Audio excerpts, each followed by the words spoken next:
আল্লাহর নবী সাল্লাল্লাহু আলাইহি সাল্লাম তিলাওয়াত শুনতেছিলেন।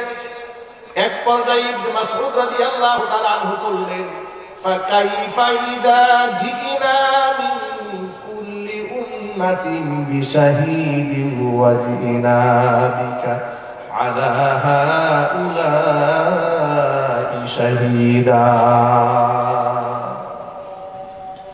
ইবনে মাসউদ রাদিয়াল্লাহু তাআলা আনহু বলেন, এই আয়াতটা তিলাওয়াত করার সাথে সাথে নবীজি আমাকে থামায় দিলেন। হুজুরের চেহারার দিকে তাকাই দেখি রাসূলের চোখ থেকে পানি পড়ে পড়ে দাড়ি ভিজে ভিজে পড়ছে। আয়াতের তরজমা হলো, ফাকাইফা ইযা জিনা মিন কুল্লি উম্মাতিন বিশাহীদ। সেদিন কি অবস্থা হবে যেদিন আমি প্রত্যেকটা উম্মতের ভিতর থেকে একজন করে সাক্ষী দাঁড় করাবো। ও নবীজি, আপনার উম্মতের বিরুদ্ধে সাক্ষী দেওয়ার জন্য আমি আপনাকে দাঁড় করাইয়া দেব। আল্লাহর হাবিব কান্নায় ভেঙে পড়লেন। কারণ হলো, যে উম্মতের জন্য তায়েফের রক্ত ঝরিয়েছেন, উহুদের রক্ত ঝরিয়েছেন, দেশান্তরিত হয়েছেন, কোনদিন বদদুয়া করেন নাই, কিয়ামতের মাঠে এই উম্মতের বিরুদ্ধে নবীজি কেমনে সাক্ষী দিবেন? এ কথা চিন্তা করে হুজুর পাক সাল্লাল্লাহু আলাইহি সাল্লাম কান্নায় ভেঙে পড়লেন। হলি ভয়েস অফ ইসলাম একটি ইসলামিক চ্যানেল।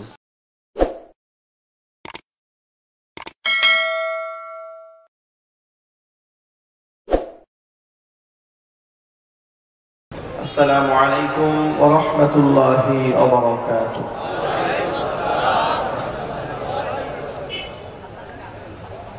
অপারেটর ভিতরে একটু ভলিউম বাড়ান।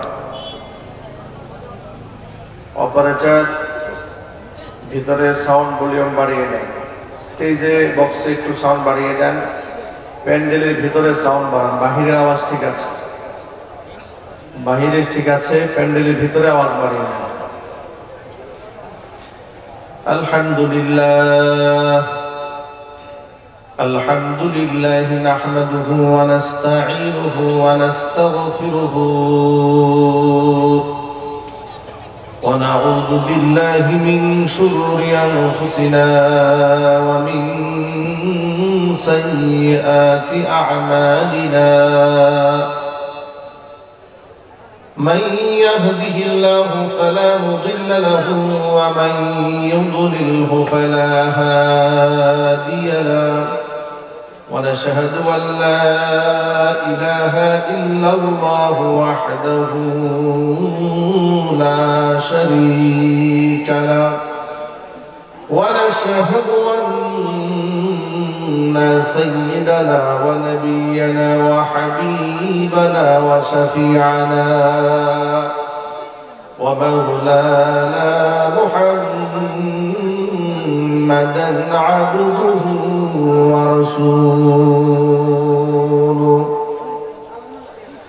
الذي أرسله بالحق بشيرا ونذيرا وداعيا إلى الله بإذنه وسراجا منيرا.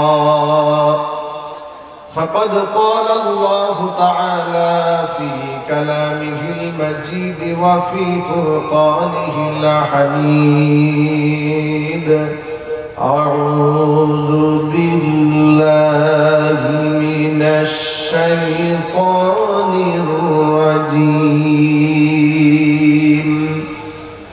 بسم الله الرحمن الرحيم.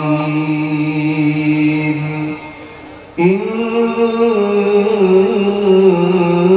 الله وملائكته يصلون على النبي يا أيها الذين آمنوا صلوا عليه وسلموا تسليما.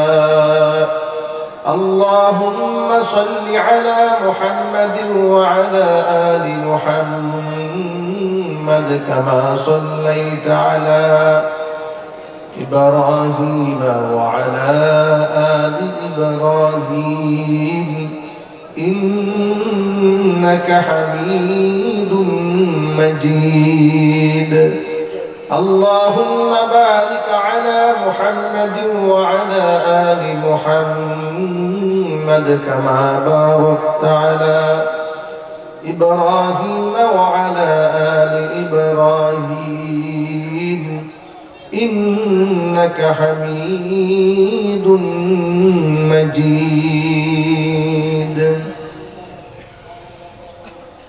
ঈমানের পথে অবিচল থেকে আমার মরণ যেন হয় ঈমানের পথে অবিচল থেকে আমার মরণ যেন হয় তোমার কাছে মিনতি আমার তোমার কাছে মিনতি আমার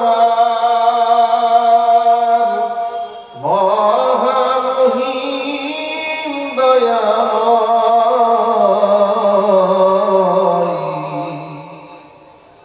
ঈমানের পথে অবিচল থেকে আমার মরণ যেন হয় ঈমানের পথে অবিচল থেকে আমার মরণ যেন হয় প্রতিদিন মিথ্যে মুখোমুখি হই বেদিন ফাসিকরা কর হইচই প্রতিদিন মিথ্যে মুখোমুখি হই বেদিন ফাসিকরা কর হইচই আজাজিলে সে গুমরাহি সুর গান করে তুলে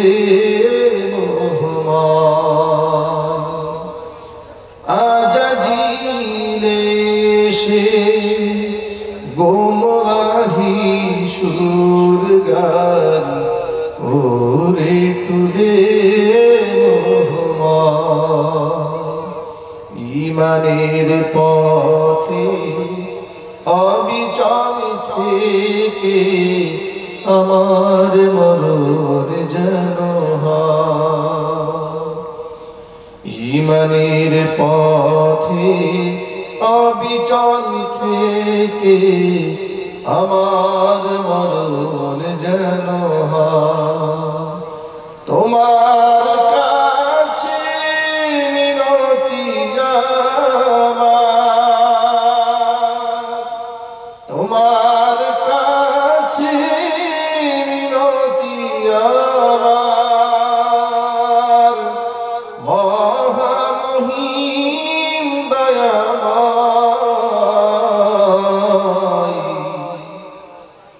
ঈমানের পথে অবিচল থেকে আমার মরণ যেন হয় ঈমানের পথে অবিচল থেকে আমার মরণ যেন হয় ঈমানের পথে অবিচল থেকে আমার মরণ যেন হয়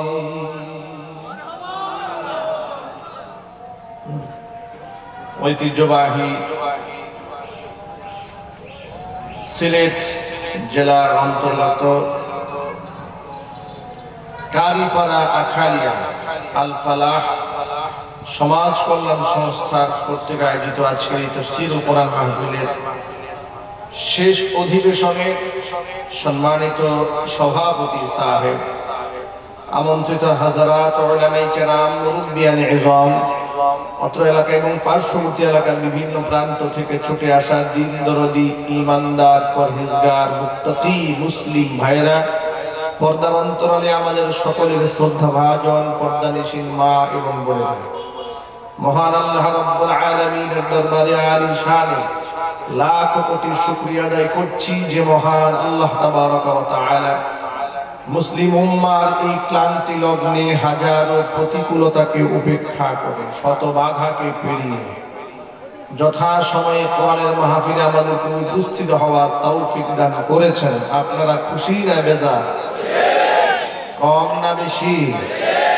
উচ্ছ্বসিত কণ্ঠে, খুশি মনে, মন প্রাণ উজাড় করে আল্লাহ সুবহানাহু ওয়া তাআলার শেখানো ভাষায় শুকরিয়া আদায় করছি। জবান ছেড়ে দিয়ে সকলে একযোগে বলছি আলহামদুলিল্লাহ। রব্বানা লাকাল হামদ হামদান কাসীরা তাইয়িবান মুবারাকান ফীহি। রব্বানা লাকাল হামদু কামা ইয়ানবাগী লিজালালি ওয়াজহিকা ওয়া আযীমি সুলতানিকা। আল্লাহ পাক আজকে তাফসীরুল কোরআন মাহফিলকে কবুল করুন। আল ফালাহ সমাজ কল্যাণ সংস্থাকে আল্লাহ পাক কিয়ামত পর্যন্ত কবুল করুন।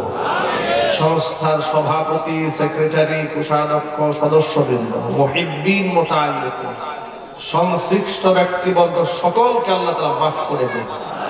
অত্র এলাকার সমস্ত মুর্দেগানের কবর আযাবকে আল্লাহ তাআলা কিয়ামত পর্যন্ত বন্ধ করে দিন। আজকের মাহফিলের ওসিলা করে আল্লাহ পাক আমাদের সকলকে হেদায়েতে কামিলা নসিব করুন। কিয়ামতের মাঠে এই অনুষ্ঠানটি আল্লাহ পাক আমাদের নাজাতের ওসিলা বানিয়ে দিন। প্রিয় ভাইরা, কোরআনে কারীমের মাহফিলে সমাজ পরিবর্তনের আলোচনা হয়, কোরআনের মাহফিলে আত্মসংশোধনের আলোচনা হয়, কোরআনের মাহফিলে সমাজের অসঙ্গতি তুলে ধরে মানুষকে সঠিক পথের দিশা দেওয়া হয়। মানুষের ঈমান এবং আকীদার ক্ষেত্রে যদি ভেজাল থাকে, কোরআন সুন্নাহর আলোকে মুহাক্কিক উলামায়ে কেরাম মানুষকে সেই ঈমানি ভেজালের সংশোধন কোরআন সুন্নাহ ভিত্তিক প্রদান করেন। আমালের ত্রুটি বিচ্যুতি থাকলে উলামায়ে কেরাম কোরআন সুন্নাহ থেকে আমালের অপূর্ণতাগুলো পূর্ণাঙ্গ কিভাবে করে দেওয়া যায় তার প্রেসক্রিপশন উলামায়ে কেরাম দিয়ে থাকেন, ঠিক কি না? এক একটা মাহফিল, এক একটা এলাকার জন্য আল্লাহ পাকের পক্ষ থেকে বিরাট নিয়ামত এবং রহমত। একটি এলাকার মধ্যে যদি কোনো গানের মঞ্চ সাজে, ওটা এলাকা নোংরা হয়ে যায়, তার একটা বাজে প্রভাব এলাকার মধ্যে পড়ে যায়। আজকে ইয়াং জেনারেশন, যুব সম্প্রদায়, যুবক ভাইরা আজকে এই সুন্দর আয়োজন করেছে। আপনারা দেখেছেন কোরআনের মাহফিলটাকে তারা কতটা ভালোবেসে সাজিয়েছে। তাদের স্টেজ, প্যান্ডেল শৈল্পিক সৌন্দর্য মণ্ডিত করে তারা সাজিয়েছে। তাদের ভালোবাসায় কোনো ত্রুটি নেই। কোরআনের আয়োজনকে যারা এত মুনাব্বার করতে পারে, আল্লাহ পাক যেন তাদের জিন্দেগিটাকে এভাবেই মুনাব্বার এবং আলোকিত করে দেন। তাদের পিতামাতার জিন্দেগির গুনাহ খাতা আল্লাহ মাফ করে দেন। ধন্য মায়ের ধন্য সন্তান হিসেবে আল্লাহ পাক তাদেরকে কবুল করুন।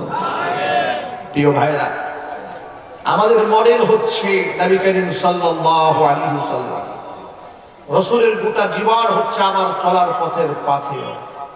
রাসূল যেভাবে হেঁটেছেন আমি সেভাবে হাঁটতে চাই। রাসূল যে পথে চলেছেন আমি সেই পথের অনুসারী। নবী করিম সাল্লাল্লাহু আলাইহি ওয়াসাল্লাম যেভাবে হেসেছেন আমি সেভাবে হাসার চেষ্টা করব। নবী করিম সাল্লাল্লাহু আলাইহি ওয়াসাল্লাম মানুষের সাথে যেভাবে মুআশারাত করেছেন, যেমন আমাল দেখিয়েছেন, আখলাক এবং চরিত্র মাধুরীমা দিয়ে মানুষের দিলকে জয় করেছেন, আমাদেরকে রাসূল পাক সাল্লাল্লাহু আলাইহি ওয়াসাল্লামকে ফলো করে সেই রকম উত্তম আদর্শ মানুষের সামনে পেশ করতে হবে। আজকে অবাক হওয়ার বিষয় কি জানেন? কোরআন সুন্নাহর ব্যাখ্যায় এক একজন এক এক রকম করে থাকেন। বিভিন্ন পীরের নামে, বিভিন্ন দয়াল বাবার নামে মানুষের আদর্শকে ভাগ করে ফেলে। কিন্তু মনে রাখা উচিত, পৃথিবীর সর্বোৎকৃষ্ট আদর্শ এবং নমুনা বিশ্বনবী মুহাম্মদ রাসূলুল্লাহ সাল্লাল্লাহু আলাইহি ওয়াসাল্লাম। কিছু কিছু লোক থাকে নাপাক, জিজ্ঞেস করে নাপাক থাকেন কেন? বলে আমার বাবা এরকম থাকতো। জিজ্ঞেস করে আপনি লাল শালু করলেন কেন? বলে এটা আমার বাবার তরিকা। আপনি জটলা বাঁধছেন কেন? গায়ে ছালা করেছেন কেন? বলে এটা আমার বাবার তরিকা। বাবা ছিলেন ছালা বাবা, আমি হয়ে গেছি বস্তা বাবা। বাবা ছিলেন তালা বাবা, আমি হয়েছি তালা বাবা। বাবা ছিলেন শিকল বাবা, আমি সেই শিকল বাবার মুরিদ। গোটা শরীর শিকল দিয়ে পেঁচাই রাখছি। বাস্তবতা আছে না? না, সিলেটে এক সাংবাদিক এইরকম একটা ভবের পাগলকে ধরেছে। লাল শালু পরা, আপাদমস্তক ঢাকা, লাল লুঙ্গি পরেছে, লাল জামা পরেছে। সাংবাদিক বললেন, আপনি এরকম লালে লাল শাহজালাল হলেন কেন? কারণটা কি? আপনি আদর্শ পেলেন কোথায়? লোকটা জবাব দিয়ে বলছে এটা আমার বাবার তরিকা। তখন সাংবাদিক বললেন, নবী করিম সাল্লাল্লাহু আলাইহি ওয়াসাল্লাম তো পুরুষের জন্য একদম একজ লাল পোশাক পরতে নিষেধ করেছেন। তার বাবা বলল দেখে আপনি করবেন, কারণটা কি? রাসূলের আদর্শের ভিন্ন যদি কোনো আদর্শ বাবার আদর্শ থাকে, সেটা কি মুসলমান গ্রহণ করতে পারে? যদি বলতে হবে পারে, পারে। নবী করিম সাল্লাল্লাহু আলাইহি ওয়াসাল্লামের আদর্শের নমুনা শুধু দাড়ি আর টুপি নয়। দাড়ি টুপির মধ্যে আমরা সুন্নত খুঁজি, কিন্তু ব্যবহারের মধ্যে আমরা সুন্নত খুঁজি না। আমাদের আচরণে এত বাজে, রুক্ষ মেজাজ, বদ মেজাজ, এমনকি বড় বড় টুপি দাড়িওয়ালা জুব্বাওয়ালা আত্ম অহমিকা, গরিমা, হিংসা এত বেশি, তার কাছে গিয়ে মানুষ মুসাফা করতেও সাহস পায় না। বলে বিরাট বড় হুজুর, তার কাছে যাওয়া যাবে না, অনেক বড় হুজুর। পীর দস্তগীর 30 জনে পা টিপতেছে, 40 জনে মাথা টানতেছে। আমি এক মাহফিলে গেলাম, সেখানে দেখি খাস কামরায় এক পীর সাহেব শুয়ে আছে। রুমের মধ্যে ঢুকলাম, ঢোকার সময় তারা আমার জন্য আলাদা বিছানা করেছেন বসার জন্য, আর ওনার জন্য আলাদা বিছানা করেছেন। ঢোকার সময় আমাকে বলতে, হুজুর আওয়াজ করা যাবে না, এই পীর সাহেব খুব গরম পীর সাহেব। আমি বললাম, আরে বাবা, আমরা এত দূর থেকে মেহমান হয়ে আসছি, এত কথোপকথন হবে, আমাদেরকে চা লাগবে, পানি লাগবে, ফ্রেশ হব। বললেন যে এই পীর সাহেব বড় গরম পীর সাহেব, খুব জ্বালানি তবিয়তে, জ্বালানি মেজাজে। আমি বললাম, এই পীর আমি মানি না। যে পীরের মধ্যে রাসূলের আদর্শ থাকবে না, সে কোনোদিন পীর হতে পারে না। আমার নবীজি জ্বালানি মেজাজে ছিলেন না। কোরআন মাজিদে রাসূল পাক সাল্লাল্লাহু আলাইহি সাল্লামের চরিত্রের প্রশংসা করেছেন স্বয়ং আল্লাহ।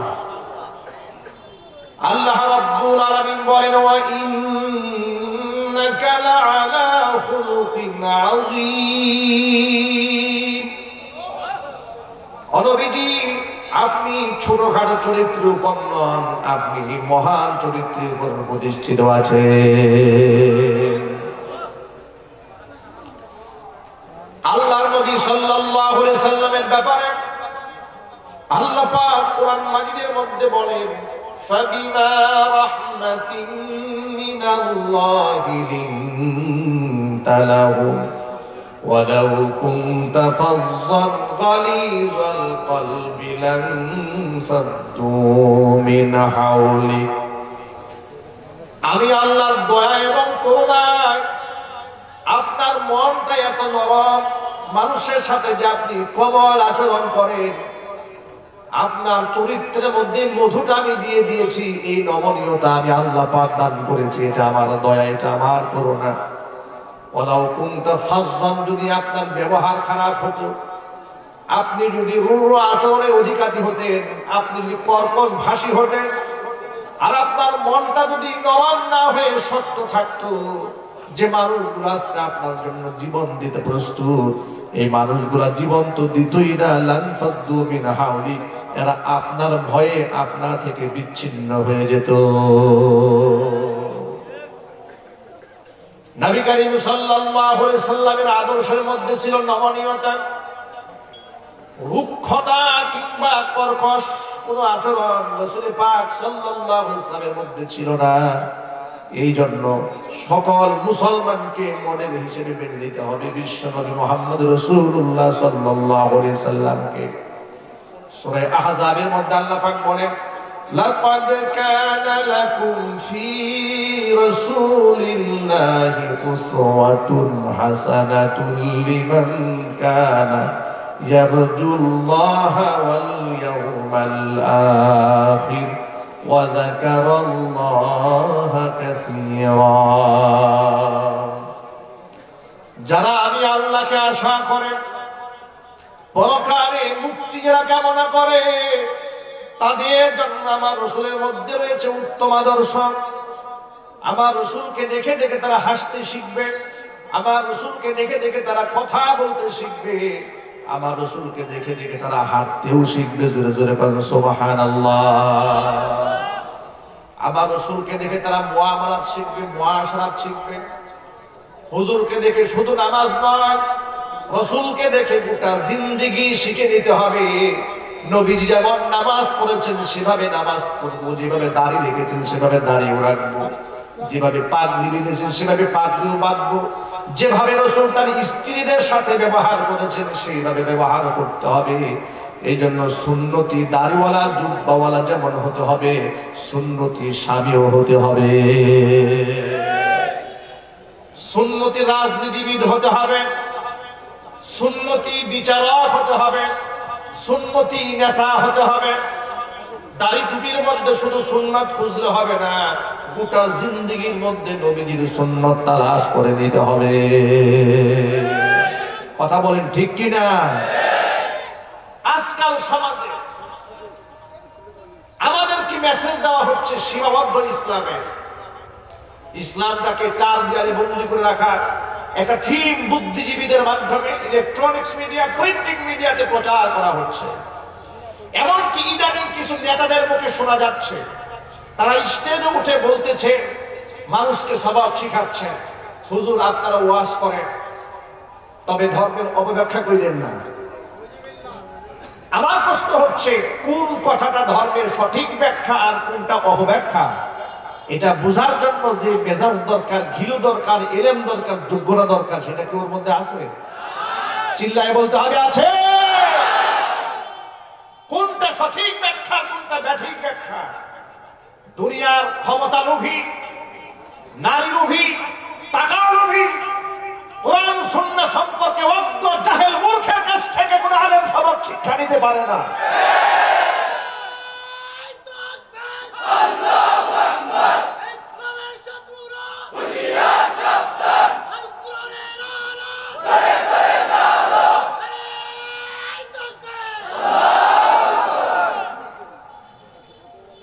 আলেম তো 16 বছর 12 বছর কোরআন সুন্নাহ পড়েছে,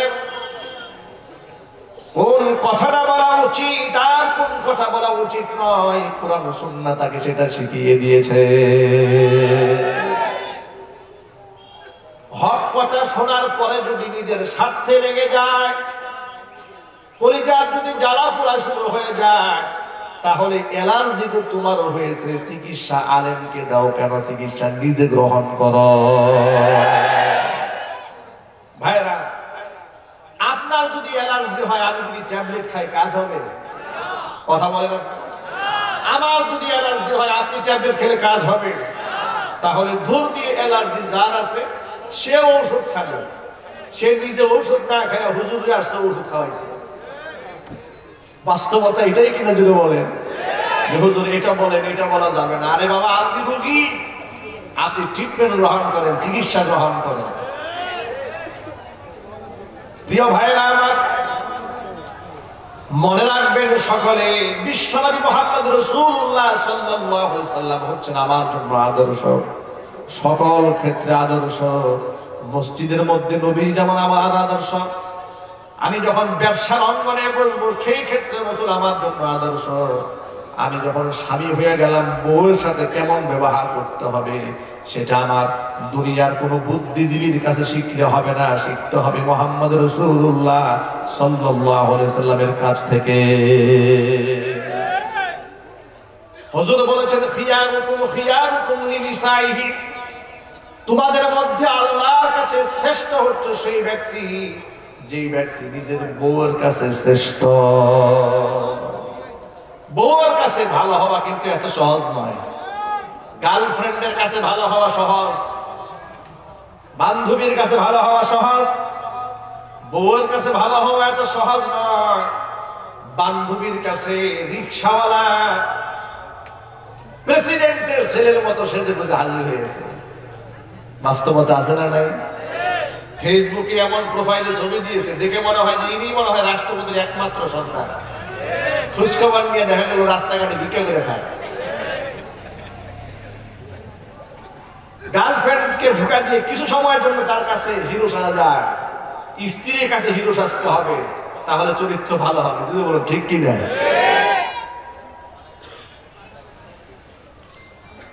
দুদিন আগে বাংলাদেশের এক তথাকথিত মিথ্যাবাদী আলেমদের সাথে বেয়াদবিকারী, আলেমের লেবাসধারী এক ব্যক্তির স্ত্রীর সাথে ফোন আলাপ ফাঁস হয়েছে। ঠিক কিনা? এই লোকটা আলেমদেরকে যে কত ব্যঙ্গ করেছে, দেশের জাদ্রেল আলেমদেরকে এই মাহফিল স্টেজে বসে বসে ব্যঙ্গ করেছে। বিশ্বাস করেন, সে যখন এগুলো কথা বলে বলতো আমাদের কলিজা ছেড়ে ফেটে কান্না আসতো। আর মনে মনে ভাবতাম, আহারে এমন একটা অল্প বয়সের ছেলে এত বড় বড় আলেমদের সামনে এমন বেয়াদবি শব্দ। হেফাজত ইসলাম বাংলাদেশের অতি সংবাদিত নেতা শাইখুল ইসলাম আল্লামা শাহ আহমদ শফি রাহমাতুল্লাহি আলাইহি নব্বারাল্লাহু মারকাদাহু ওয়া জাআলাল জান্নাতা মাসওয়াহু, সকলেই বলুন আমিন। আল্লাহ পাকের কত বড় ওলি ছিলেন তিনি। যারা কাছ থেকে তাকে দেখেছেন তারা বলতে পারবে আওয়াবিন, ইশরাক, তাহাজ্জুদ, 5 ওয়াক্ত নামাজ তো আছে, তাসবিহ, তাহলিল, কোরআন তেলাওয়াত, কিতাব মুতালা, ছাত্রদেরকে পড়ানো, এগুলাই ছিল যার চিন্তা চেতনা। আর বাতিলদের বিরুদ্ধে ছিলেন সব সময় সোচ্চার।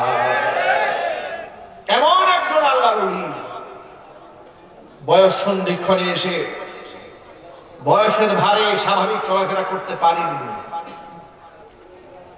ভালো করে বাংলা ভাষাও কথাও বলতে পারতেন না। বুড়ো বয়সে থেমে থেমে একটা একটা শব্দ করে কথা বলতেন। আঞ্চলিক ভাষায় কথা বলতেন, চিটাগংয়ের ভাষায়। অনেক সময় দেশের বিভিন্ন অঞ্চলের লোকেরা তার ভাষা বুঝতেনও না, কিন্তু তাকে এক নজর দেখার জন্য, তার হাতটাকে একটু স্পর্শ করার জন্য, তার কদমটাকে তার এলাকায় নেওয়ার জন্য লোকেরা হেলিকপ্টার ভাড়া করেছে। গ্রামের কৃষক, শ্রমিক, দিন মজুর থেকে শুরু করে দেশের সর্বোচ্চ পর্যায়ের লোকেরা তাকে ইনভাইট করে এক নজর দেখার জন্য লাখো মানুষ জড়ো হয়েছে। এমন একজন শিক্ষিত আল্লাহর ওলি বুজুর্গ আল্লামা আহমদ শফি রাহমাতুল্লাহি আলাইহিকে ব্যঙ্গ এবং বিদ্রুপ করে এই তথাকথিত আলেম নামক জালেম মাহফিল স্টেজে বসে বসে বলেছে আহমদ শফি নয়, তার নাম হচ্ছে আহম্মক শফি। ভাইরা, তিনি শুধুমাত্র আহমদ শফি রাহমাতুল্লাহি আলাইহিকে ব্যঙ্গ করেনি। এই লোকটি এই বাংলাদেশের মধ্যে খ্যাতনামা মুফাসসির কোরআন আল্লামা জুবাইর আহমদ আনসারী রাহমাতুল্লাহি আলাইহিকে তার অসুস্থতা নিয়ে তুচ্ছ-তাচ্ছিল্য করেছে। বলেছে আল্লাহ পাক নাকি তার মুখ বাঁকা বানাই দিয়েছে। নাউযুবিল্লাহি মিন যালিক। অসুস্থতা নিয়ে, রোগ নিয়ে তাকে হিট করেছে। বর্তমান বাংলাদেশের সংবাদিত আমির, হেফাজত ইসলামের আমির আল্লামা জুনায়েদ বাবুনগরী হাফিজাহুল্লাহ, কাছ থেকে আমি তাকে দেখেছি। তার ঈমান সম্পর্কে গোটা পৃথিবীবাসীর সাক্ষী। যিনি শারীরিক নির্যাতনের শিকার হয়েছেন, টর্চার হয়েছেন, এত কষ্ট পেয়েছেন, কিন্তু বাতিলের সামনে মাথা নত করেননি। আমি অবাক হয়েছি, কয়েক বছর আগে হাটাদারি মাদ্রাসার পাশে আমার একটা প্রোগ্রাম ছিল। প্রোগ্রাম শেষে বাবুনগরী হুজুরের রুমেও গিয়েছিলাম, আহমদ শফি রহমাতুল্লাহি আলাইহি তার কাছেও গিয়েছিলাম। বাবুনগরী হুজুরের পাশে বসে রাত 2টোর দিকে গভীর রাতে হুজুরের খানকায় ঢুকলাম। আমাদেরকে অনেকগুলো নসিহত করলেন। তিনি কারো কাছ থেকে শুনতে পেলেন যে আমি কোরআনের জন্য জেল খেটেছি, 22 দিন কারাবরণ করেছি, মাহফিল স্টেজ থেকে আমাকে ধরে নিয়ে যাওয়া হয়েছিল। এ কথা শোনার পরে আমার মাথায় হাত রাখলেন। হুজুর বললেন, কোরআনের হক কথা আগে যা বলেছেন এখন থেকে তার থেকে বেশি বলবেন। বিশ্বাস করেন, জেল থেকে বের হওয়ার পরে আমার কাছের বন্ধু বান্ধব সবাই বলেছে, বাস হয়েছে, অনেক হয়েছে, আর দরকার নাই, আর দরকার নাই, ক্ষান্ত হয়ে যাও, এবার বন্ধ করো, আর দরকার নাই, এত হুঙ্কার দেওয়ার দরকার নাই বাতিলের বিরুদ্ধে, তুমি তো একা নাও, দেশে অনেক আলেম ওলামা আছে, তারা বলবে। সবাই আমাকে উৎসাহিত করেছে, একমাত্র আল্লামা জুনায়েদ বাবুনগরী হাফিজাহুল্লাহ তিনি বললেন আগে যা বলেছেন এখন তার থেকে বেশি বলবেন। আমি তখন বুঝতে পারলাম সাহসী মানুষের সান্নিধ্য মানুষকে সাহসী বানায় না। ভীরু এবং কাপুরুষ তাদের সান্নিধ্য গ্রহণ করলে মানুষ মুনাফিক বেঈমান হয়ে যায়। এমন একজন আল্লাহর ওলির ব্যাপারে এই হাসানুর রহমান নকশবন্দি এখন হয়েছে বাক্সবন্দি। এই বাক্সবন্দি বলেছে জুনায়েদ বাবুনগরীর পা নাকি পচে যাবে, কেটে ফেলতে হবে। লা হাওলা ওয়ালা কুওয়াতা ইল্লা বিল্লাহ। তোমরা কি জানো না জুনায়েদ বাবুনগরীর পায়ে ব্যথা কেন? তার এই শারীরিক নির্যাতনের ইতিহাস কি তোমরা দেখো? নাস্তিক বাম রাম যখন রাসূলকে নিয়ে কটাক্ষ করেছে, গাল বন্ধ করেছে, তখন তাদেরকে সর্বোচ্চ শাস্তি মৃত্যুদণ্ডের আইন কার্যকর করার দাবিতে শাপলা চত্বরে নেমেছে, রাজপথে মিছিল করেছে, বাতিলদের ষড়যন্ত্র করে তাকে শারীরিক টর্চার করে তার পাটাকে ল্যাংড়া লুড়া বানিয়ে দিয়েছেন, তারপরে বাতিলের সামনে মাথা নত করে নাই। তাকবীর, আল্লাহু আকবার, নারে তাকবীর, আল্লাহু আকবার। ইসলামের শত্রুরা হুঁশিয়ার সাবধান, হুঁশিয়ার সাবধান, ইসলামের শত্রুরা নাস্তিকদের আস্তানা ভেঙে দাও, পুড়িয়ে দাও, জ্বালিয়ে দাও, পুড়িয়ে দাও, নাস্তিকদের আস্তানা। নারে তাকবীর। এটা নিয়ে এই লোকটা ব্যঙ্গ বিদ্রুপ করেছে, বলেছে তার পা নাকি কেটে ফেলতে হবে, তুচ্ছ তাচ্ছিল্য করেছে এবং জঘন্য ভাষায় কথা বলেছে। ভাই আমার, আপনারা আমার কথার জবাব দিয়ে বলেন, আল্লাহর ওলিদের সাথে বিয়াদবি হলো, এটাকে আল্লাহ দেখেননি? সবাই বলুন, আল্লাহ দেখেননি? হাদিসে কুদসির মধ্যে এসেছে, মান আদালি ওয়ালিয়ান ফাকাদ আযানতুহু বিল হারবি। কোন ব্যক্তি যদি আমার ওলির সাথে দুশমনি করে, আমি আল্লাহ তার বিরুদ্ধে যুদ্ধের ঘোষণা দিয়ে দেই। এই লোকের বিয়াদবির ফসলটা দেখেন। বর্তমানে তার অবস্থা এমন হয়েছে, কল রেকর্ড ফাঁস হয়েছে, জাতির কাছে একজন লম্পট এবং চরিত্রহীন হিসেবে ধরা পড়েছে। বউ পিটাবার মামলা হয়েছে, নারী নির্যাতনের মামলা হয়েছে, 4-4টা বিয়ে করছে। বিয়ে করা তো অপরাধ নয়, শরীয়ত তাকে পারমিট করেছে, কিন্তু ফুরালাপটা ফাঁস হওয়ার পরে জাতি বুঝতে পেরেছে স্ত্রীকে যে ভাষায় কথা বলেছে, বস্তির মানুষও তার স্ত্রীকে এমন ভাষায় কথা বলে না। আমি তখন বুঝতে সক্ষম হলাম এর হওয়ার সময় পরে যে লোকটা ঘরের মধ্যে নোংরা অশ্লীল, সেই লোক যদি স্টেজে বসে সে তো আর ভালো হয় না। যদি বলেন ঠিক কিনা? এই কথাটা কেন বললাম? খিয়ারুকুম লিনিসাইহি, মনে রেখো তোমাদের বউয়ের কাছে যে ব্যক্তি ভালো, সেই ব্যক্তি আমি আল্লাহর কাছে ভালো। চিল্লা করে আল্লাহু আকবার। ছোট্ট একটা উদাহরণ পেশ করি আপনাদের সামনে। আল্লাহর নবী নবুয়ত পাওয়ার 15 বছর আগ পর্যন্ত মা খাদিজাতুল কুবরা রাদিয়াল্লাহু তাআলা আনহার সাথে সংসার করেছেন। কত বছর? 15 বছর। কত বছর? রাসূলের যখন বিয়ে হয় হুজুরের বয়স ছিল 25 বছর, নবুয়ত যখন পেলেন বয়স ছিল 40 বছর। 15টা বছর ঘর সংসার করার পরে খাদিজাতুল কুবরা রাদিয়াল্লাহু তাআলা আনহা যখন জানতে পারলেন তার স্বামী নবী হয়েছে, এই সংবাদ শোনা মাত্র মা খাদিজাতুল কুবরা একটা সেকেন্ড তো বিলম্ব করেন নাই, তার প্রতি কালেমা পড়ে মুসলমান হয়ে গিয়েছে। একটা বারের জন্য বিস্ময় প্রকাশ করেনি, এ কথা বলেনি 15 বছর ধরে আপনার সাথে সংসার করলাম, হুট করে আপনি নবী হইলেন কেমনে? আপনি তো নবী হওয়ার কথা না, এমন প্রশ্ন তো করেন নাই, বরং পাল্টা বলেছেন আপনি নবুয়ত পেয়েছেন। আমার অবাক হওয়ার কিছু নাই, তার কারণ 15টা বছর পরে আপনাকে যা দেখেছি, আপনার প্রত্যেকটা আচরণ দেখে আমার কাছে মনে হয়েছে আপনি সাধারণ মানুষ হতেই পারেন না, নিঃসন্দেহে আপনি একজন মহামানব। আল্লাহর হাবিব সাল্লাল্লাহু আলাইহি ওয়াসাল্লামের সর্বকনিষ্ঠ স্ত্রী মা আয়েশা সিদ্দিকা রাদিয়াল্লাহু তাআলা আনহা, তাকে প্রশ্ন করা হয়েছিল কাইফা কানা খুলুকুন নবী সাল্লাল্লাহু আলাইহি ওয়াসাল্লাম, ও মা আয়েশা আল্লাহর হাবিবের চরিত্র কেমন ছিল? তাবিঈরা প্রশ্ন করেছে যারা রাসূলকে দেখেনি। মা আয়েশা রাদিয়াল্লাহু তাআলা আনহা জবাব দিয়ে বলছেন আলা তাকরাউনাল কুরআন, তোমরা কি কোরআন পড়ো না? তারা বললেন আমরা অবশ্যই কোরআন পড়ি। কোরআন যদি পড়ে থাকো রাসূলের চরিত্র জানার জন্য দূরে কোথাও যেতে হবে না, খুলুকুহু আল কুরআন। আমার স্বামী বিশ্বনবী মুহাম্মদ রাসূলুল্লাহ সাল্লাল্লাহু আলাইহি ওয়াসাল্লামের চরিত্র হচ্ছে 30 পারা কোরআনের বাস্তব নমুনা।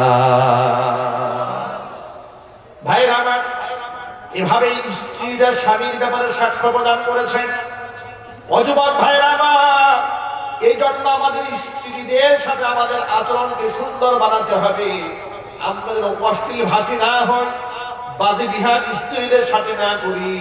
আজকে সমাজের মধ্যে পরকীয়া বেড়ে গিয়েছে, অশ্লীলতা বেড়ে গিয়েছে। একজনের বউ আরেকজনের ভাগাই নিয়ে বিবাহ করছে, কথা বলে না কেন? জাতীয় সেলিব্রিটি যারা, তারাও এখান থেকে বাদ করছে না। জাতীয় পর্যায়ের সেলিব্রিটি সাংবাদিকরা সারাদিন তাদের পেছনে পড়ে থাকে, পায়খানা করলো কোন জায়গায়, রংটা কেমন, ঘ্রাণটা কেমন, এগুলো নিয়ে ব্যস্ত থাকে যাদেরকে নিয়ে। তারা যদি এমন অপকর্ম করে তাহলে দেশের সাধারণ মানুষের কোন দশা হবে? যুবক ভাইরা আমার, এই সব কিছুর পেছনে কারণ হলো মুসলমান তার প্রকৃত আদর্শ থেকে বের হয়ে ইহুদি আর খ্রিস্টানদের কালচার নিজের জীবনের মধ্যে সেট করে নিয়েছে, যার কারণে পদে পদে মুসলমানরা লাঞ্ছিত হচ্ছে, অপমানিত হচ্ছে। আমি আমার কলিজার টুকরা যুবক ভাইদেরকে বলছি, যুবক ভাইরা, কোরআনের মাহফিলে আপনারা যারা এসেছেন তারা আজকে এখান থেকে একটা পণ গ্রহণ করবেন। এই পৃথিবীতে আমার জন্য মডেল সিনেমার কোনো নায়ক নয়, সিনেমার কোনো গায়ক নয়, কোনো শিল্পী আমার জন্য মডেল নয়, কোনো ক্রিকেটার মডেল নয়, কোনো ব্যাটসম্যান আমার জন্য মডেল নয়। আমি যেহেতু একজন মুসলমান, আমার জন্য মডেল হলো বিশ্বনবী মুহাম্মদ রাসূলুল্লাহ সাল্লাল্লাহু আলাইহি ওয়াসাল্লাম। হুজুরকে মডেল বানাতে কি আপনাদের ইচ্ছা আছে না কোনো আপত্তি আছে? কোনো আপত্তি আছে? আল্লাহর নবী সাল্লাল্লাহু আলাইহি সাল্লাম বলেছেন মান আহাব্বা সুন্নতি ফাকাদ আহাব্বানি ওয়া মান আহাব্বানি কানা মাই ফিল জান্নাহ। যেই ব্যক্তি আমার সুন্নতকে মহব্বত করলো সেই ব্যক্তি আমি রাসূলকে মহব্বত করলো, আর যেই ব্যক্তি আমি নবীজিকে ভালোবাসলো সেই ব্যক্তি আমার সাথে জান্নাতি হবে। হুজুরের সাথে জান্নাতি হতে চান কারা কারা? তো হাত দেখতে চান। মাশাআল্লাহ, আলহামদুলিল্লাহ। আল্লাহ তুমি আমাদের সকলকে কবুল করে নাও। আল্লাহ তুমি আমাদের সকলকে তোমার হাবিবের সুন্নাহ মোতাবেক জীবন পরিচালনার তৌফিক নসিব করে দাও। হাত মুহাব্বত যদি থেকেই থাকে, মুহাব্বতের বহিঃপ্রকাশ আবার আমাল দিয়ে প্রমাণ করতে হবে। শুধুমাত্র মুখে দাবি করলাম আমি আশিকে রাসূল, নামাজ নাই, রোজা নাই, পরকালের চিন্তা নাই, তাহলে দাবির ক্ষেত্রে আমি হয়ে যাব ভণ্ড এবং মিথ্যাবাদী। ভণ্ড এবং মিথ্যাবাদী হওয়া যাবে না। আশিকে রাসূল আমল দিয়ে প্রমাণ করতে হবে। ও যুবকেরা, আপনারা নিশ্চয়ই এই দৃশ্য দেখেছেন, পৃথিবীর যখন ফুটবল টুর্নামেন্ট শুরু হয়ে যায়, যে ব্যক্তি যেই দলকে ভালোবাসে ওই দলের জার্সি পরে পরে যুবকরা রাস্তায় ঘুরে বেড়ায়, ঠিক কিনা? ওই দেশের পতাকা তার বাড়ির ছাদের উপর ওঠা, ওই প্লেয়ারের জার্সি নিজের গায়ে পড়েছে, অনেকদিন আগের কথা, এক যুবক দেখলাম football player Messi 10 number jersey পরে ঘুরে বেড়াচ্ছে। একটা জিজ্ঞেস করলাম যুবককে, এই যুবক তোমার নাম কি? তোমার নাম কি মেসি? বলে হুজুর আমার নাম মেসি না, কিন্তু আমি মেসিকে ভালোবাসি, আমি মেসির ভক্ত, এই জন্য মেসির ড্রেস করেছি। মুসলমান যদি একজন ফুটবল প্লেয়ারকে মহব্বত করে তার জার্সি গায়ে উঠাতে লজ্জা না হয়, সেই মুসলমানের রাসূলের আদর্শের সৈনিক হয়ে মুখে দাড়ি রাখতে লজ্জা হবে কেন? কথা জুড়ে বলতে হবে, ঠিক কিনা? এই দেশের যুবকদেরকে আমি দেখেছি রোনাল্ডোর মতো মাথার চুল কাটি করে চুল সব কেটে দিয়েছে। ওকে 500 টাকা দিলেও চুল কাটতো না, এখন নিজেই চুল ছেঁচে ফেলছে, মাঝখানে একটুখানি ঝুলাই রাখছে, ওর মধ্যে আবার ফিতাও লাগাইছে। এই কাজটা করলো, জিজ্ঞেস করলো তুমি কেন করলা? বলে অমুক প্লেয়ারকে মহব্বত করে তার মতো হয়েছে। ভাইরা, একটা প্লেয়ারকে মহব্বত করে তুমি তার মতো মাথার চুল কেটেছ। ইদানিং টিকটক যারা করছে এই যুবকদের চরিত্রগুলো দেখেন, মাথার চুলের কি দশা, চেহারার কি সুরত, আর আচার আচরণের কি অবস্থা। ব্যবহার দেখে মনে হয় এগুলো উন্মাদ পাগল, এগুলো পাবনা থেকে কবে ছাড়া পেয়েছে কেউ জানে না। চিল্লায় বলো ঠিক কিনা? একজন সুস্থ মস্তিষ্কের মানুষ কি এই অস্বাভাবিক আচরণ, এই কালচার তারা কোথা থেকে গ্রহণ করেছে? একজন মুসলমান তো এই কালচার কোনোদিন গ্রহণ করতে পারে না, যদি বলতে হবে ঠিক কিনা? যুবকেরা আমাদেরকে মনে রাখতে হবে, আমি মুসলমান, আজকে গোটা পৃথিবীব্যাপী আমার ধর্ম নিয়ে ষড়যন্ত্র করা হচ্ছে, আমার রাসূলের আদর্শ নিয়ে কটাক্ষ করা হচ্ছে, আমার শিক্ষাঙ্গন থেকে ধর্মকে সুপরিকল্পিতভাবে ঝাঁটা পিটাই করে বিদায় করা হচ্ছে দেশের ভবিষ্যৎ প্রজন্মকে নাস্তিক বানিয়ে দেওয়ার জন্য। কোরআনের ওয়াজের মাহফিলের মধ্যে হাজারো বিধিনিষেধ আরোপ করা হচ্ছে, পূজা পার্বণে বাধা নাই, কিন্তু কোরআনের মাহফিলে শত বাধা শত শর্ত আরোপ করা হচ্ছে। কোন কথা বলবে কোন কথা বলবে না, এটা কোরআন নিয়ে এত অ্যালার্জি কেন?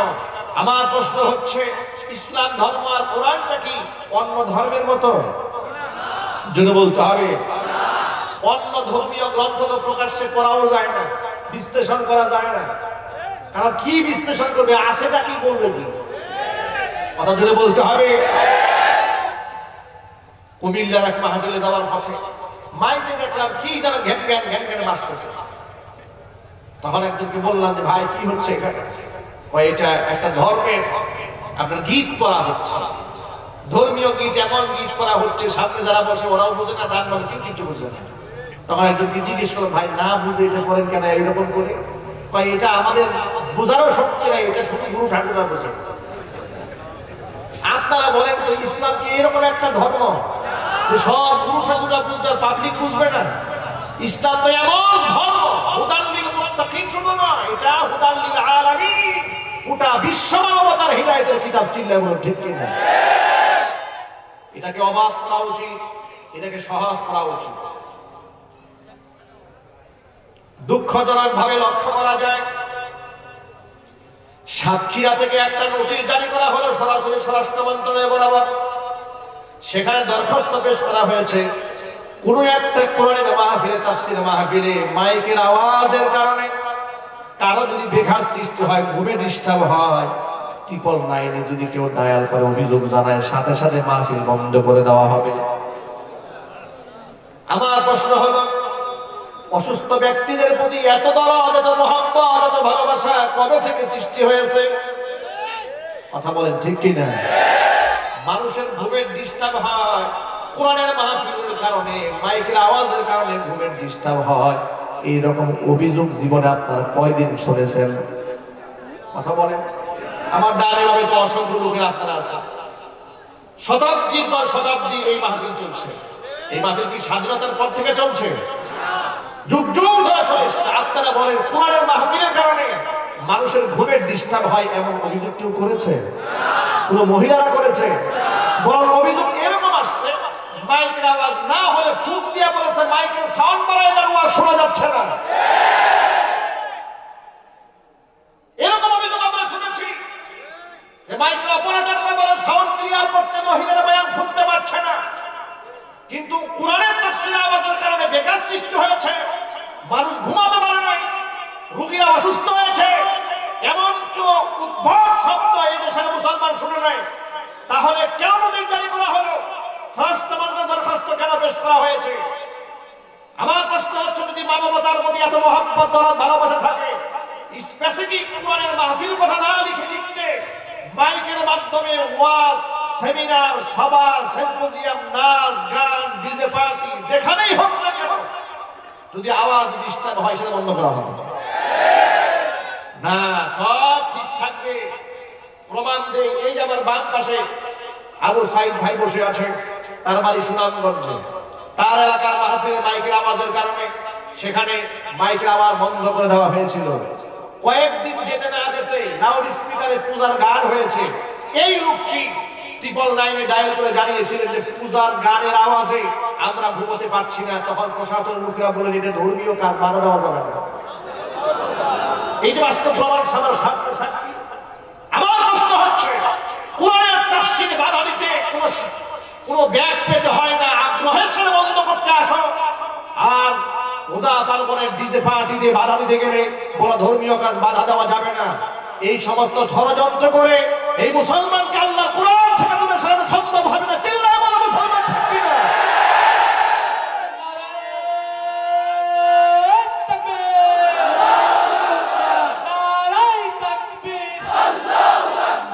ইসলামের শত্রুরা হুঁশিয়ার সাবধান, হুঁশিয়ার সাবধান, ইসলামের শত্রুরা শাহজালালের তলোয়ার, শাহপরানের তলোয়ার,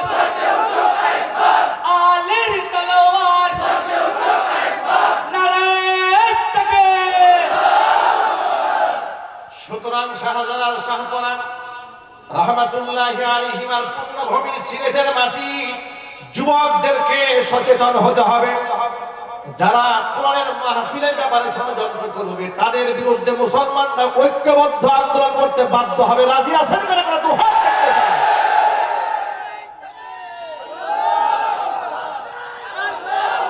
নারায়ে তাকবীর। আল কোরআনের আলো ঘরে ঘরে জ্বালো, আল হাদিসের আলো ঘরে ঘরে জ্বালো, নারায়ে তাকবীর। কত বড় কৌশল লক্ষ্য করেন। ক্লাস 9 এর বইয়ের মধ্যে ঢুকিয়ে দেওয়া হয়েছে ডারউইনের মতবাদ। ডারউইনের মতবাদ হচ্ছে মানুষের মানুষের উৎপত্তি হচ্ছে বান্দর থেকে। আরো জোরে বলেন নাউজুবিল্লাহ। শিক্ষা হলো জাতির মেরুদণ্ড। শিক্ষাঙ্গন থেকে একটা ছাত্র যদি শেখে বই থেকে পেয়েছে মানুষ বান্দর থেকে আসছে, ইমান থাকবে? চিল্লাই বলে। অত কোরআন কি বলে? কোরআন বলে দিয়েছে, ইয়া আইয়ুহান নাসু তাকু রাব্বাকুমুল্লাযী খালাকাকুম মিন নাফসিন ওয়াহিদাতিন ওয়া খালাকা মিনহা যাওজাহা ওয়া বাথা মিনহুমা রিজালান কাসীরান ওয়া নিসা। আমার মণ্ডলী, এখানে আল্লাহ পাক বলেন, ও মুসলমানরা, আল্লাহ বলেন, হে মানুষেরা, ভয় করো তোমাদের সেই রবকে, যে রব তোমাদেরকে এক ব্যক্তি থেকে সৃষ্টি করেছেন, মানে হযরত আদম থেকে। ওয়া খালাকা মিনহা যাওজাহা, তার থেকে তার জোড়া, তার স্ত্রী, তার হাওয়াকে সৃষ্টি করেছি আমি আল্লাহ। ওয়া বাথা মিনহুমা রিজালান কাসীরান ওয়া নিসা, আদম এবং হাওয়া থেকে বিশ্বের অগণিত মানুষদেরকে আমি আল্লাহ ছড়িয়ে ছিটিয়ে দিয়েছি। তাহলে কোরআন শরীফে আল্লাহ পাক বললেন মানুষ আসছে মানুষ থেকে, ঠিক কি না? আর ডারউইনের মতাদর্শ বাবার সন্তানকে ঢুকিয়ে দেওয়া হলো কলিজার মধ্যে, মানুষ আসছে বান্দর থেকে। বিশ্বাস করলে ঈমান থাকবে? চিল্লায় বলে ঈমান থাকবে? ঈমান থাকবে, মানে বেঈমান হয়ে যাবে, আকীদা নষ্ট হয়ে যাবে, বরবাদ হয়ে যাবে। মিডিয়াগুলোর দিকে তাকান, কত বড় আগ্রাসী হামলা চলছে আমাদের উপরে। মিডিয়াগুলোর মধ্যে পহেলা বৈশাখ যখন আসে, দেখবেন এই পহেলা বৈশাখ দিবসটাকে গোটা মুসলমানদের উপরে কেমনে চাপায় দেওয়া হয়। সব মিডিয়াতে এক কথা, বাঙালি সংস্কৃতি, বাঙালি সংস্কৃতি, বাঙালি সংস্কৃতি, এসো বৈশাখ, এসো এসো এসো বৈশাখ এসে। কথা বল ঠিক কি? নাটকে, সিনেমাতে, বিজ্ঞাপনে সব জায়গায় বাঙালি সংস্কৃতি। আর এই সংস্কৃতির ব্যাখ্যাটা, উপমাটা, উদাহরণটা তারা কেমনে পেশ করে? এই সংস্কৃতি হলো একটা থাকবে দুতরা, একটা থাকবে তবলা, একটা থাকবে ঢোল। এরপরে নারীদের পোশাকের মধ্যে ঢোল তবলার ছবি থাকবে, মাথার মধ্যে ফুল দেবে, শাখা সিঁদুর করে রত্নাবত বলে বসে বসে গান গাবে, এসে বৈশাখ এসে। কথা জুড়ে বলতে হবে। এরপরে শাহবাগ চত্বরে মিছিল হবে, মিছিলের সামনে থাকবে বাঘ, ভাল্লু, পেঁচা, এসব থাকবে সামনে সাইনবোর্ড। এই মূর্তি নিয়ে মিছিল হবে, আর এই মিছিলের নাম দিয়েছে মঙ্গল শোভাযাত্রা। এখন আমার কাছে, আপনাদের কাছে আমার বিনীত প্রশ্ন, এই দেশে আবহাওয়ার কাল থেকে দুই ধরনের সংস্কৃতি চলে এসছে। এক হচ্ছে বাঙালি মুসলিম সংস্কৃতি, আরেক হচ্ছে বাঙালি মুশরিক সংস্কৃতি। যেটা বলতে হবে, সংস্কৃতি মানুষের কালচার তৈরি হয় তার ধর্মীয় বিশ্বাস থেকে। কথা বলতে হবে। সৌদি আরবে একটা কালচার আছে, সেই কালচারটা কি? সব মহিলারা বুরকা পরে, পুরুষদের মুখে দাঁড়িয়ে রাখে, পুরুষরা জুব্বা পরে, ঠিক কিনা? 5 ওয়াক্ত নামাজ জামাতের সময় হয়ে গেলে কেউ আর ঘরে বসে থাকে না। এই যে সংস্কৃতি ওই দেশে চলছে, এটা হচ্ছে ধর্মীয় সংস্কৃতি। যদি বলতে হবে ঠিক কিনা? আবহমান কাল থেকে আমাদের বাংলাদেশেও এই দুই ধরনের সংস্কৃতি চলে আসছে। আমার কাছে আজ থেকে 70 বছর আগে ঢাকা শহরে কিছু চিত্রের ছবি আমার কাছে আছে, আমি সংগ্রহ করেছি এগুলো অনলাইন থেকে। সেখানে দেখা যাচ্ছে বুরকা পরিহিতা এক মা, হাত মোজা পা মোজা পরা, শরীর পর্দা করা, রিক্সায় উঠে স্বামীর সাথে যাচ্ছে, আপাদ অবস্থার বুরকায় ঢাকা শহরের মাঝখান দিয়ে রিক্সায় চলে তিনি যাচ্ছেন। এর দ্বারা বোঝা গেল বুরকার এই সংস্কৃতি বাংলাদেশে এটা নতুন আমদানি হয় নাই, এদের স্বাধীন হওয়ার আগে থেকেই ছিল। যদি বলেন ঠিক কিনা? তাহলে দেশ স্বাধীন হওয়ার পর থেকে এমন কি হয়ে গেল দেশের মধ্যে যে এখন কপালের মধ্যে টিপ না পড়ে বাঙালি হওয়া যায় না? এদেশের এক নারীবাদী টকশোতে বসে বলেছে, মার্কেটে গিয়ে দিয়ে সব মহিলা বুরকা পরা, কি আশ্চর্য কারণ। উনি আফসোস করে টকশোতে বলছে যে মার্কেটে গিয়ে দেখলাম বেশিরভাগ মেয়েরা এখন বুরকা পড়ছে, হিজাব পড়ছে। অত্যন্ত দুঃখ নিয়ে এসে বলছে যে এটা তো বাঙালি সংস্কৃতি নয়। আর আমার কাছে মনে হলে এরা কেউ বাঙালি নয়, এরা সব মধ্যযুগের বর্বরতার কালচার গ্রহণ করেছে, সৌদি আরবের কালচার গ্রহণ করে বসে আছে। একমাত্র আমি বাঙালি, মাথায় কাপড় নাই, উনি একমাত্র বাঙালি। এই যে চেতনা বাজেরা টেলিভিশনে বসে বসে আমাদেরকে এগুলা বিলাচ্ছে, আমাদেরকে মনে রাখতে হবে ইসলামী সংস্কৃতি, কৃষ্টি কালচার, তাহজিব, তামাক্কুন, এমনকি এদেশের মুসলিম কালচারকে ধ্বংস করে মুশরিক কালচার প্রতিষ্ঠিত করার জন্য এই সমস্ত নাস্তিক বেঈমানরা চেষ্টা চালিয়ে যাচ্ছে। কিন্তু ওদের স্বপ্ন বাংলাদেশে আমরা পূরণ হতে দেব না ইনশাআল্লাহ। আমাদের গায়ে এক বিন্দু রক্ত থাকতে কোন নাস্তিক বেঈমানের এজেন্ডা বাংলার মাটিতে বাস্তবায়িত হতে দেওয়া হবে না। এদেশের যুবকেরা এখন রাসূলকে ভালোবাসেন, ইসলামকে ভালোবাসেন, কোরআনকে ভালোবাসেন, যার সবচেয়ে বড় প্রমাণ হচ্ছে কোরআনের তাফসীর যেখানেই হচ্ছে বাঁধ ভাঙা যুবকদের জোয়ার দেখা যাচ্ছে। এর দ্বারা স্পষ্ট প্রমাণ হয় বামপন্থীদের ষড়যন্ত্র কোনদিন এদেশে বাস্তবায়িত হবে না। এদেশের কালিমার সংস্কৃতি লালিত হবে, কোরআনকে সংবিধান বানানো হবে, কোরআনের পতাকা বাংলার মাটিতে উড্ডীন হবে। ও যুবকেরা, সেই শহীদি কাফেলায় শামিল হতে হবে। সমস্ত বাতিলের রক্ত চক্ষুকে নিজের পায়ের নিচে ধরে কালিমার পতাকা উড্ডীন করতে হবে। রাজি আছেন তারা?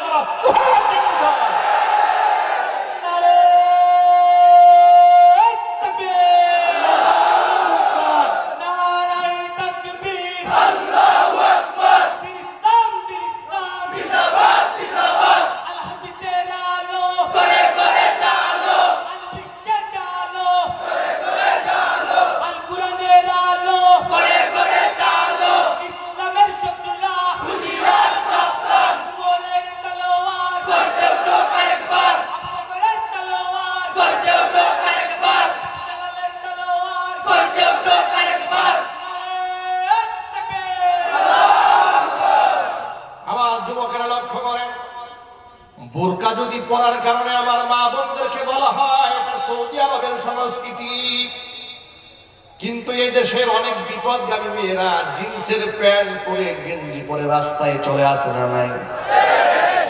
এটার বিরুদ্ধে কোনো টকশো শুনেছেন নাকি আপনারা? কারণটা কি বলেন তো? গেঞ্জি পরলে তার বিরুদ্ধে টকশো দেন, জিন্সের প্যান্ট পরে নিজেকে ধ্বংস করছে, যুবকদের ঈমানকে নষ্ট করছে, এটা নিয়েও টকশো দেন। কথা বলেন ঠিক? এটা নিয়ে টকশো দেন। ঢাকা বিশ্ববিদ্যালয়, যাকে প্রাচ্যের অক্সফোর্ড বলা হয়, বিশ্ববিদ্যালয় চত্বরে বসে মেয়েরা ওপেনে ধূমপান করছে, এটা নিয়ে কোনো টকশো নেই। কেন? মাথা ব্যথা না। রাজশাহীতে পাবলিক প্লেসে এক মহিলা বসে ধূমপান করছিল, যেটা ফেসবুকে ভাইরাল হয়েছে, আপনারা অনেকে দেখেছেন। সেখানকার এক প্রভাবশালী নেতা ধমক দিয়ে মহিলাকে উঠিয়ে দিয়ে বলেছেন, এই মহিলা, রাস্তায় বসে বসে প্রকাশ্যে ধূমপান করছো। মহিলা বলে, কেন? পুরুষরা পান করতে পারে, আমি পারবো না কেন? দেখেন সাহস কোথায়। এরপর এখানে শেষ নয়, সর্বশেষ এই নেতার গরমে এই মহিলা এখান থেকে ভাগে, কিন্তু তার ভিতরে জ্বলনি শেষ হয় নাই। 19 জন মহিলা নিয়ে আসতে ধূমপান করার জন্য। 19 জন বিড়িখোর মহিলা ভাড়া করে ওই চত্বরে বসাইয়া প্রকাশ্য ধূমপান করে ওই যুবকের প্রতিবাদ জানিয়েছে, তার ধূমপান করতে নিষেধ করা হলো কেন? এর দ্বারা কি এই সমস্ত নারী, দেখেন, এই সমস্ত নারীরা কি আমার মা বোনদের সম্মান বাড়াচ্ছে? কথা বলে না কেন? এরা কি মায়ের জাত? এরা কি মা হওয়ার উপযুক্ত আর আছে?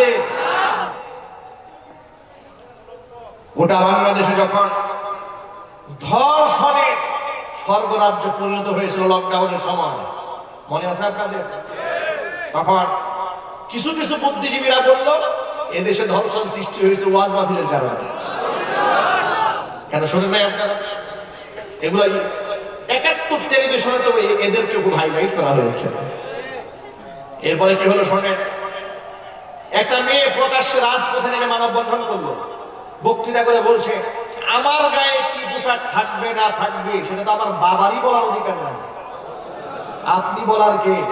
নাউযুবিল্লাহি মিন যালিক। এরপরে গান বাড়ানো, আমি কি বলেছি, কোথায় বলেছি, দোষটা আমার নয়, ধর্ষক দোষটা তোমার। নাউযুবিল্লাহি মিন যালিক। এই ধরনের অযৌক্তিক, অবাস্তব, অবৈজ্ঞানিক, অসামাজিক বক্তব্য যারা দিয়ে বেড়াচ্ছে, তারাই হচ্ছে সমাজের ক্যান্সার। ঠিক কিনা? এবার শুনেন, ধর্ষণ মুক্ত সমাজ গড়ার জন্য আল্লাহ পাক কি প্রেসক্রিপশন দিলেন, আমি বলি সুবহানাল্লাহ। আল্লাহ পাকের কত দয়া, কত মায়া। প্রাকৃতিক ধর্ম ইসলাম এত সুন্দর সমাধান দিয়েছে, যার থেকে উত্তম সমাধান পৃথিবীতে কেউ দিতে পারেনি। কোরআন একদিক থেকে নারীকে দায়িত্বশীল করেছে, অপর দিক থেকে পুরুষকেও দায়িত্বশীল বানিয়ে দিয়েছে। ওরা তো বেওকুফের মতো বলে, পোশাক যা বলে চাই তাই পরবো, তোমার নিজেকে সামলা। কথাটা হলো এইরকম, কলা আমি সিলে রাখবো, এখানে মাছি বসা যাবে না। ভাইরা আমার, এখানে যদি একটা আম কলা আপনি ছিলে রাখেন, আর মাইক দিয়ে যদি 1 ঘন্টা ওয়াজ করে, হে মশা মাছি, এখানে মশা কবিরা কোথায়? তাহলে কি মশা সব সিলেট থেকে পালাই যাবে নাকি? আরেকটা উদাহরণ দিয়ে বলা যায়, বিড়ালের নাকের সামনে সুটকি দিয়েছে, সুটকি দিয়া এরপরে মাদানী হুজুরে দাওয়াত দিয়েছে ওয়াজ করার জন্য। হুজুর একটু ওয়াজ করে। কি ওয়াজ? যে বিড়ালদের ওয়াজ করেন যে সুটকি খাওয়া কবিরা কোথায়? এই সুটকি যে খাবে, সাংবিধানিকভাবে আইন রয়েছে, তাকে 50টা দুর্গা মারা হবে। কি এই কথা শুনে বিড়াল সুটকি খাওয়া বাদ দিয়ে দিবে নাকি? বিড়াল বলবে, সুটকি তো আমি খাবোই, জন্মের মতো খাবো। এই সুটকি খেলে 50টা বেতের আইন যে করেছে, তার পাশায় 100 দুর্গা মারা উচিত। সুটকি যদি ঢেকে রাখতাম, আমি গুতা মেরে খাইতাম, তাহলে আমার সাজা হতো। এটা হলো যৌক্তিক। আমার নাকের ডগার সামনে সুটকি খুলে সুটকি খাওয়া যাবে না, অবৈধ হবে, এটা হলো অযৌক্তিক। চিল্লা বলো ঠিক কিনা? যারা যে সমস্ত নাস্তিক মুরতাদরা বলে, দেহ আমার, সিদ্ধান্ত আমার, গায়ের মধ্যে কি পোশাক করবো এটা আমার ব্যক্তি স্বাধীনতা, ধর্ষকরা বলবে আমি ধর্ষণ করবো, এটা আমার দেহের স্বাধীনতা। চিল্লা বলো ঠিক কিনা? এই জন্য এই অযৌক্তিক যুক্তির কাছে না গিয়ে ফর্মুলা নিতে হবে কোরআন থেকে। সুবহানাল্লাহ। এবার দেখেন কোরআনী ফর্মুলা আল্লাহ পাক কি বলেছেন। আপনাদের কষ্ট হচ্ছে নাকি? কোরআনী ফর্মুলাতে আল্লাহ পাক বলে নবীজি আপনি বলেন ইয়া আইয়ুহান নাবিয়্যু কুল লিআজওয়াজিকা ওয়া বানাতিকা ওয়া নিসাইল মুমিনিনা ইউদনিনা আলাইহিন্না মিন জালাবিবিহিন যালিকা আদনা আন ইউরাফনা ফালা ইউদাইন ওয়া কানা আল্লাহু গফুরার রহিমা। নবীজি আপনি আপনার স্ত্রীদেরকে বলুন কুল্লি আজওয়াজিকা ওয়া বানাতিকা, আপনার কন্যাদেরকে বলে দিন, ওয়া নিসাইল মুমিনিনা, মুমিনা নারীদেরকে আপনি বলে দেন, ইউদনিনা আলাইহিন্না মিন জালাবিবিহিন্না, তারা যখন ঘর থেকে প্রয়োজনে বের হবে, পরপুরুষের সামনে যখন যাওয়ার প্রয়োজন হবে, তারা যেন জিলবাব এবং হিজাব পরে তাদের চেহারাটা গোটা দেহটা আবৃত করে নেয়। যদি এরকম আপদ অবস্থাকে আবৃত করে ফেলে,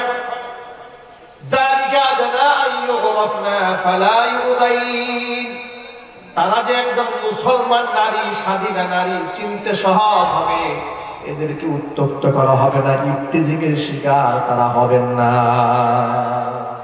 সুবহানাল্লাহ। কোন আল্লাহ পাক ইফতিজিং মুক্ত সমাজ গড়ার প্রেসক্রিপশন একটা দিলেন, আরেক দিক থেকে আল্লাহ পাক সাহাবীদেরকে লক্ষ্য করে বলছেন, যদিও মুখাতাব ছিলেন সাহাবায়ে কেরাম, কিন্তু হুকুম গোটা পৃথিবীর সমস্ত মুসলমানদের জন্য। ওয়াইদা সাআলতুমুহুন্না মাতাআন ফাসআলুহুন্না মিন ওয়ারাই হিজাব। ও সাহাবীরা, নবীর স্ত্রীদের কাছ থেকে কিছু চাওয়ার প্রয়োজন যদি হয়, তাহলে সামনাসামনি যাবে না, ফাসআলুহুন্না মিন ওয়ারাই হিজাব, পর্দার আড়াল থেকে চেয়ে নেবে। যালিকা আযকা লাকুম, যালিকা আযকা, এটা হবে লিকুলুবিকুম ওয়া কুলুবিহিন্না, তোমাদের জন্য এবং নারীদের জন্য অন্তর পবিত্র করার সহায়ক মাধ্যম। ভাইরা আমার, এখানে আল্লাহ সুবহানাহু ওয়া তাআলা সাহাবীদেরকে লক্ষ্য করে বললেন, নবী পত্নীদের সামনে যাওয়া যাবে না, পর্দার আড়াল থেকে চেয়ে নিতে হবে। এই উপায় অবলম্বন করলে অন্তরাত্মা পাক থাকবে। ফয়সালা দিলেন কে?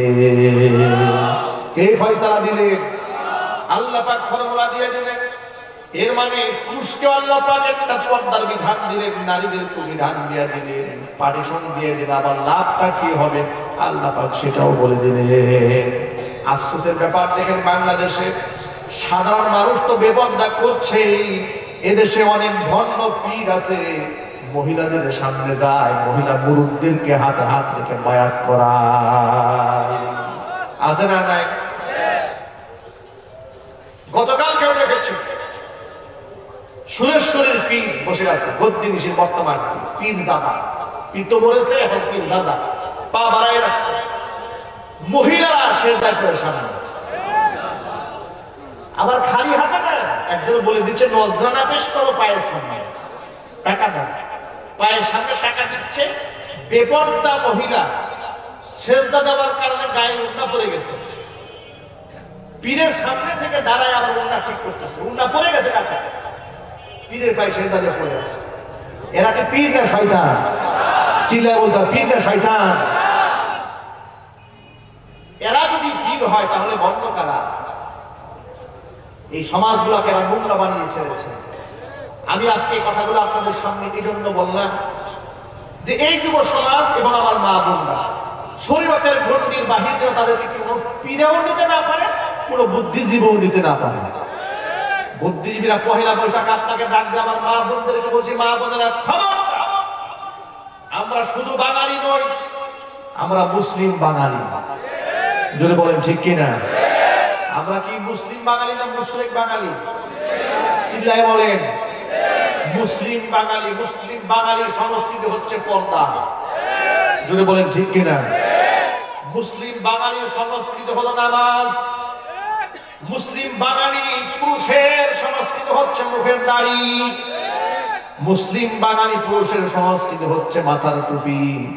মুসলিম বাঙালির সংস্কৃতি হচ্ছে 5 ওয়াক্ত নামাজ মসজিদে গিয়ে হাজিরা দেওয়া। ও যুবক ভাইরা আমার, কোরআনের মাহফিলের আয়োজন যারা করলেন, লাখো টাকা যারা খরচ করলেন, অক্লান্ত পরিশ্রম করে বেহেশতের বাগান সাজালেন, যদি আমরা নিজেরা ভালো না হতে পারি সব ব্যর্থতায় পর্যবেসিত হয়ে যাবে। এই জন্য নিজেদেরকে শুধরাতে হবে আগে। ওরা আমাদেরকে আগ্রাসী হামলা চালিয়ে আমাদেরকে ঈমান নষ্ট করে ফেলবে, আমাদের আমালকে ওরা ছিনাই নেবে। দাড়ি রাখলে আমাকে হিট করে কথা বলবে, পর্দা করে চললে হাজারো কান কথা শুনতে হয়। নিজের আত্মীয় স্বজনরা অনেক কষ্ট দিয়ে কথা বলে। যখন একজন যুবক প্রথম মুখে দাড়ি রাখে, বন্ধু বান্ধবরা অনেক আঘাত দিয়ে কথা বলে, ঠিক কিনা? কিরে তোকে তো শিবির লাগতেছে, তুই জামাতুল মুজাহিদিনের সদস্য হইলি নাকি? ইদানিং দিকে তোকে রাজাকার লাগে ইত্যাদি কথা বলে আত্মাকে ওরা আঘাত করে। এটা কিছু লোকের অভ্যাস আছে। একটা গল্প আপনাদের শোনায়, কষ্ট হচ্ছে না তো? এক ভদ্রলোক ট্রেনের ক্যান্টিনে খেতে বসেছেন। ট্রেনে ক্যান্টিন থাকে না, সেখানে একজন আলেম খেতে বসেছেন। তিনি ভাত খাচ্ছেন মুরগির গোশত দিয়ে। তো এই খাবার খাওয়ার সময় তিনি হাতটা খুব চিবিয়ে খেলেন এবং প্লেটটা খুব চেটে পুটে খেলেন। পাশেই এক ভদ্রলোক, টাইটি পরা বিরাট ভদ্রলোক, ধূমপান করতেছে, চা খাচ্ছে, বিস্কুট খাচ্ছে। এই অবস্থায় দাড়ি টুপিওয়ালা হুজুরি এত চেটে পুটে প্লেট খাওয়া দেখে, খানা খাওয়া দেখে একটু আঘাত দিয়ে প্রশ্ন করে বলছে, আচ্ছা হুজুর, কিছু মনে না করে একটা কথা বলি। হুজুর বলেন, আচ্ছা বলেন। আপনাদের অঞ্চলে কুকুর বিলাই কি খায়? মানে উনি যে হাতটা চিবিয়ে খেয়েছে, প্লেটটা চেটে পুটে খেয়েছে, তাকে ওই দিকে আঘাত করেছে। হুজুর আবার খুব চালাক ছিলেন, তিনি বললেন, আমার অঞ্চলে কুত্তা বিলাই চা, বিস্কুট আর সিগারেট খায়।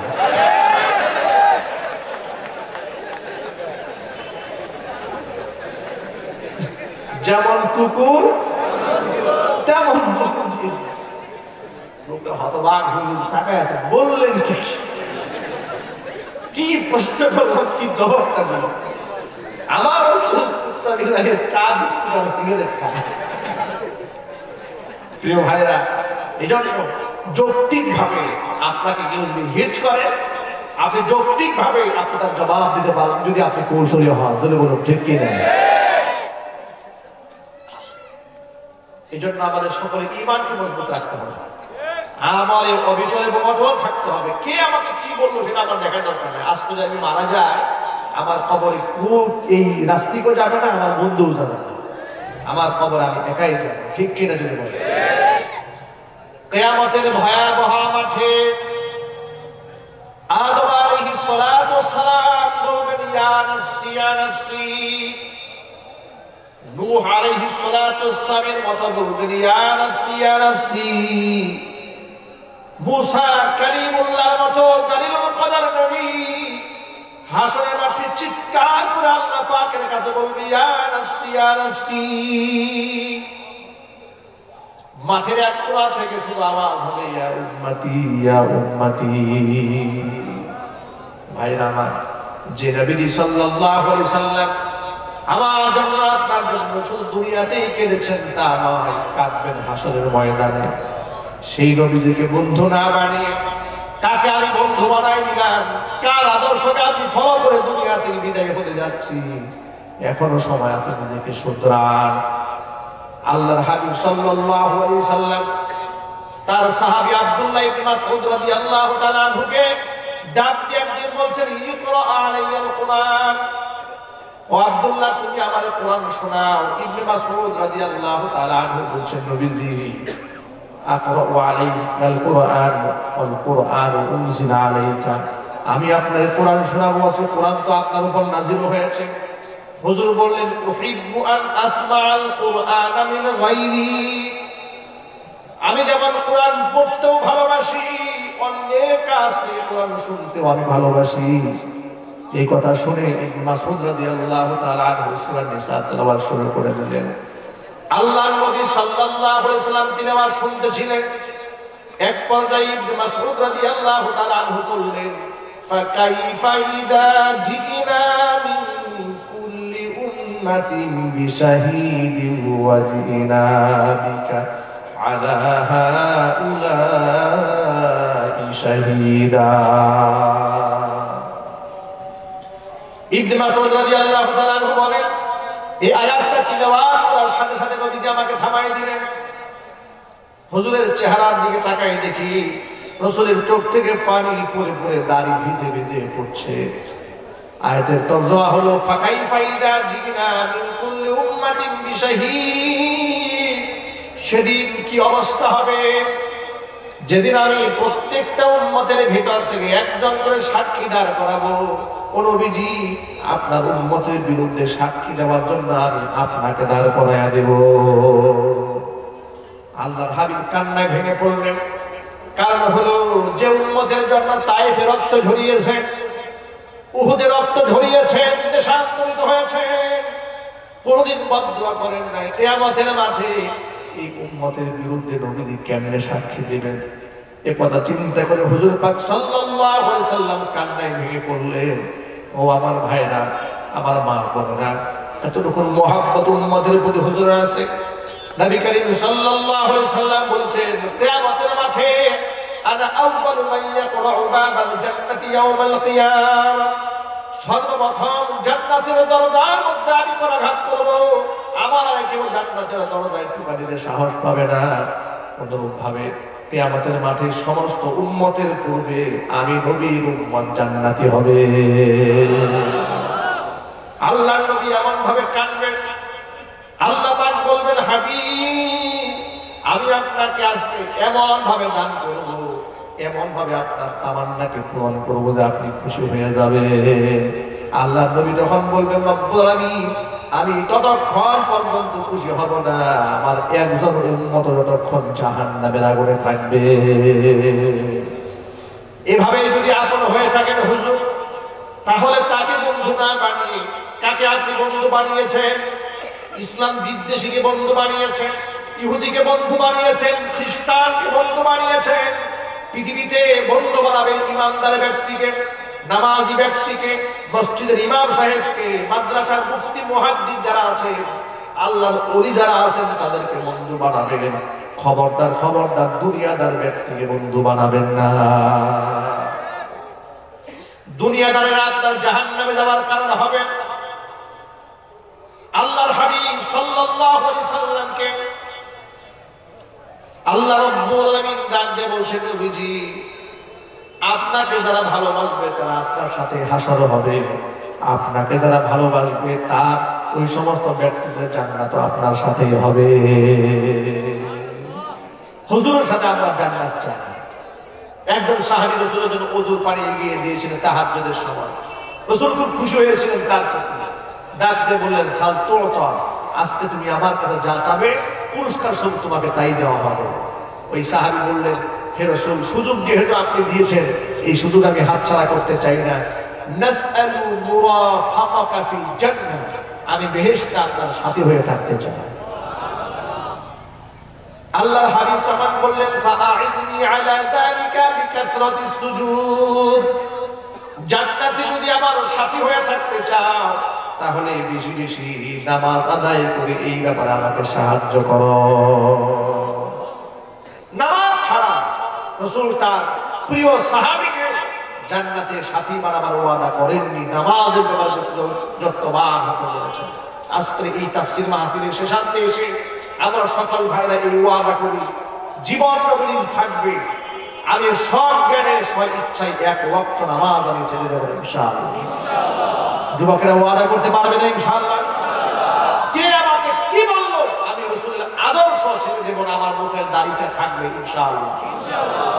যুবকরা মাথায় টুপি রাখতে পারবে ইনশাআল্লাহ? আপনি স্কুলে পড়েন, কলেজে পড়েন, বিশ্ববিদ্যালয়ে পড়েন, ব্যবসা করেন, বাণিজ্য করেন, মুখে দাড়ি রেখে মাথায় টুপি দিয়ে করা যায় না? 5 ওয়াক্ত নামাজ ঠিক রেখে কি সব ঠিকঠাক মতো চালানো যায় না? বরং যারা 5 ওয়াক্ত নামাজ ঠিক মতো পড়ে তাদের জীবনটা হয় পরিচ্ছন্ন এবং পবিত্র, গুছালো। আর বেনামাজিদের জিন্দেগির পুরো অবস্থালো জিন্দেগি, পশু পাখির মতো জিন্দেগি। আমরা পশু পাখির জিন্দেগি চাই না, আমরা ইমানদারের পবিত্র মুসলমানের জিন্দেগি চাই। আল্লাহ পাক আমাদের সকলকে তৌফিক দান করেন, কবুল করেন, মঞ্জুর করেন। চিল্লায় সকলে বলেন আল্লাহুম্মা আমিন। ইস্তিগফার করুন, আস্তাগফিরুল্লাহ, আস্তাগফিরুল্লাহ রাব্বি মিন কুল্লি যামবি ওয়া আতুবু ইলাইহি। ولا حول ولا قوة إلا بالله العلي العظيم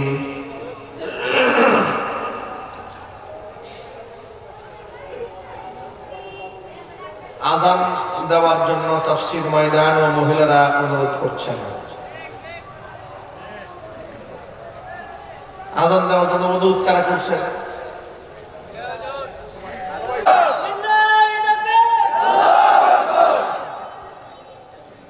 আল ফালাহ সমাজ কল্যাণ সংস্থার সকল সদস্যদের সহ সবার জন্য দোয়া করবে ইনশাআল্লাহ আল্লাহ সুবহানাহু ওয়া তাআলা এই সংগঠনকে কিয়ামত পর্যন্ত কবুল করুন আমিন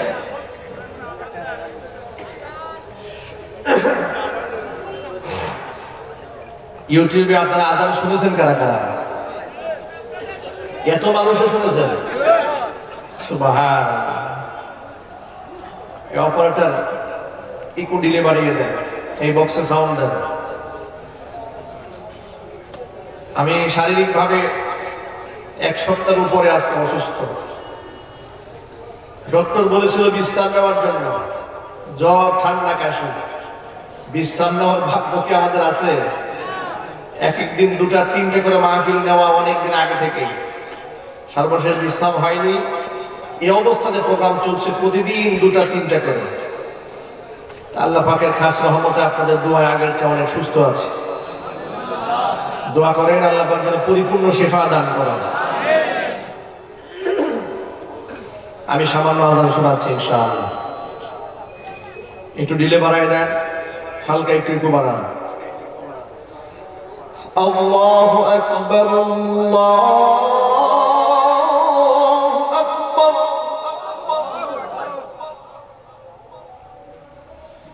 আল্লাহু আকবার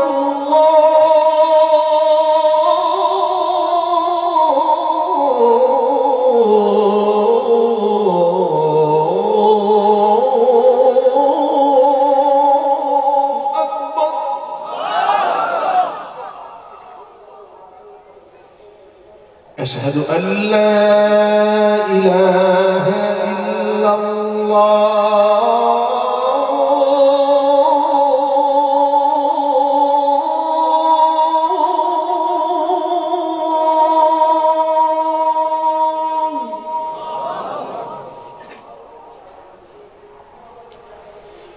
أشهد أن لا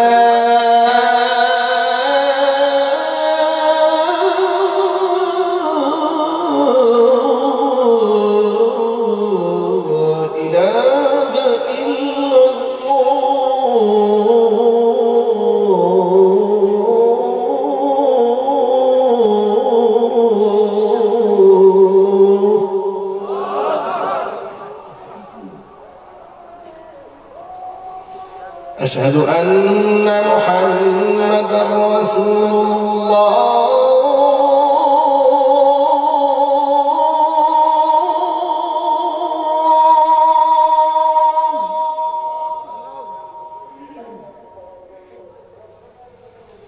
أشهد أن محمدا رسول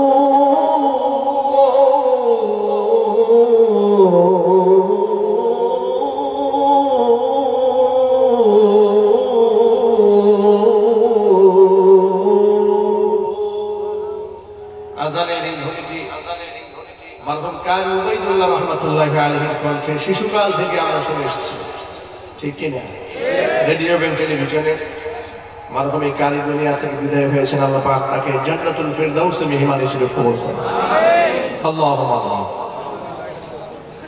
ربنا ظلمنا أنفسنا وإن لم تغفر لنا وترحمنا لنكونن من الخاسرين ربنا لا تزغ قلوبنا بعد إذ هديتنا وهب لنا من لدنك رحمة إنك أنت الوهاب رب العالمين রহমতের নজর দিয়ে তাকাই দেখো আমরা গুনাহগার লম্বা সময় কোরআন সুন্নাহ নিয়ে আলোচনা করে তোমার দরবারে বড় আশা নিয়ে হাত দুখানা ভিক্ষুকের মতো বাড়িয়ে দিয়েছি মেহেরবানি করে আলোচনার ভুল বিয়াদবি ক্ষমা করে সওয়াবের হাদিয়াটুকু কবুল করে মঞ্জুর করে সোনার মদিনায় নবী পাকের রওজা মুবারকে পৌঁছিয়ে দাও।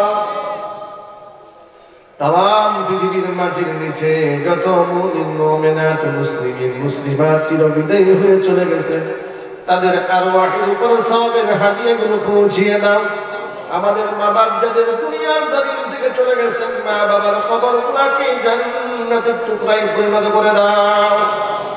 আত্মীয় স্বজন যারা অন্ধকার কবরে চলে গেছে, কিয়ামত পর্যন্ত কবরে আযাবকে বন্ধ করে দাও।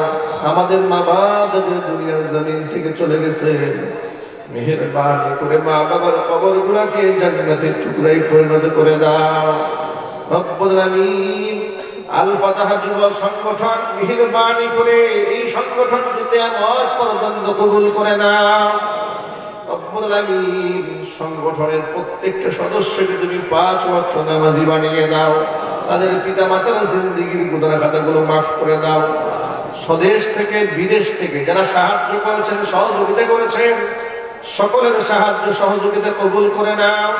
সকলের জান মালে তুমি আল্লাহ ভরপুর বরকত দান করে দাও। পর্দার অন্তরাল থেকে মা বোনরা বয়ান শুনেছে, মা বোনদেরকে মাফ করে দাও।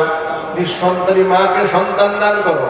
স্বামী স্ত্রীর মধ্যে মহাব্বত না থাকলে মেহেরবানি করে মহাব্বত পয়দা করে দাও। কিয়ামতের দিন মুসিবতের সময় দোয়া আমাদের সকলের জন্য নাজাতের জরিয়া বানিয়ে দাও। পত্র এলাকার সমস্ত মুর্দিগারের কবর আযাবকে তুমি মাফ করে দাও। রব্বিরহামহুমা কামা রাব্বায়ানি সগীরা রব্বিরহামহুমা কামা রাব্বায়ানি সগীরা তাকাব্বাল মিন্না ইন্নাকা আনতাস সামিউল আলীম ওয়া তুব আলাইনা ইন্নাকা আনতাত তাওয়াবুর রহিম।